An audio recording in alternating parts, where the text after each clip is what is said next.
راغواړو چې لکه ماشي مې په سترګو کې پرېوځي سر خوړلي رقیبان دي ستا د چم جهان ته خواست کوم چې راشي خپل کلام وړاندې یو نوکر به خان ته روزانه وي خان دا جامې مې ډېر وروستې شوي دي اب ورته یې صبر مې وه ډېره خوږی صبر کوه یاره چې دوه درې ځله یې ورته وي نو خوند یې ونه کړو بیا وکره کور کې ناست نو جامې خو دغه ډېرې ختمې نو کته غریب ښکارېده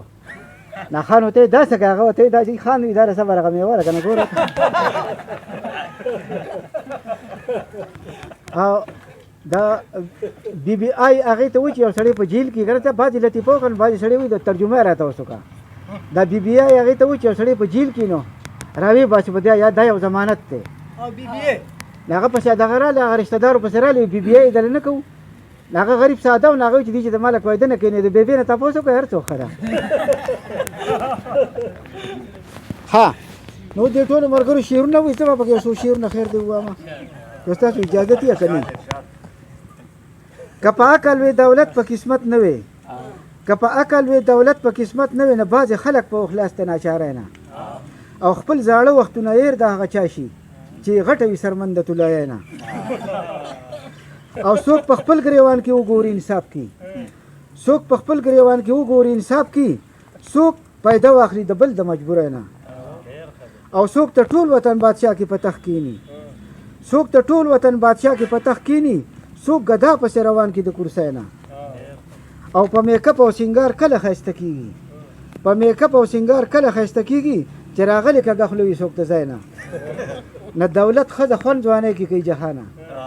دولت ښځه خوند ځوانۍ کې کوي جهانه بیا پې څه کوي چې ودرېږي د لکۍ نه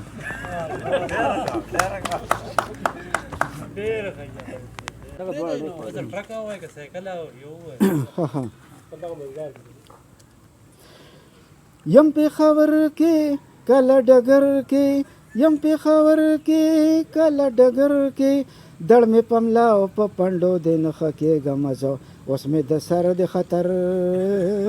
اوس مې د سر د خطر د کلي داسې او بابوګان دي هر یو مرسته شنام زریان دي د کلي داسې او بابوګان دي هر یو مرسته شنام زریان دي هر یو د ځان صفت کوي چې ښه پوهېږم زه اوس مې د سر د خطر اوس مې د سر د خطر که مرض کم وي د دې نه زیات شي مریض کړېږي جوړ ته فساد شي که مرض کم وي د دې نه زیات شي مریض کړېږي جوړ ته فساد شي نه ډېرې وجل دي داسې ځای په ځای خبرېږم زه اوس مې د سر د خطر اوس مې د سر د خطر څوک راکوي تور شنو سره بوتلونه څوک ګلستانې او څوک ډراپونه څوک راکوي تور شنو سره بوتلونه څوک ګلستانې او څوک ډراپونه لکه کلبوت ته تجربې ورته ښکارېږم زه اوس مې د سر د خطر اوس مې د سر د خطر نه په کټ کې پروت یم زه بې مجاله جهانه داسې او شم بدحاله په کټ کې پروت یم زه بې مجاله جهانه داسې او شم بدحاله سترګې مې تورې تورې کېږي چې ودرېږم زه اوس مې د سر د خطر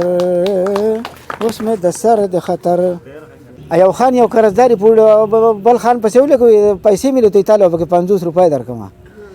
نه سړی خو پوډري چې څوک پسې ولګا نه وکړو هغه خان ته وی خپل خان را لګرم چې پیسې راکوي هغه ته وایي چې هفته صبر وکړه وی هغه وایي چې که نور هرکه درکړې خو دا 50 ګورې خامخا دې درکړي هغه ولا 50 روپۍ ورکړې چې راغی ویسې سې وې ما دې خپلې واغستې خپلو پسې بیا لاړ شه په خپله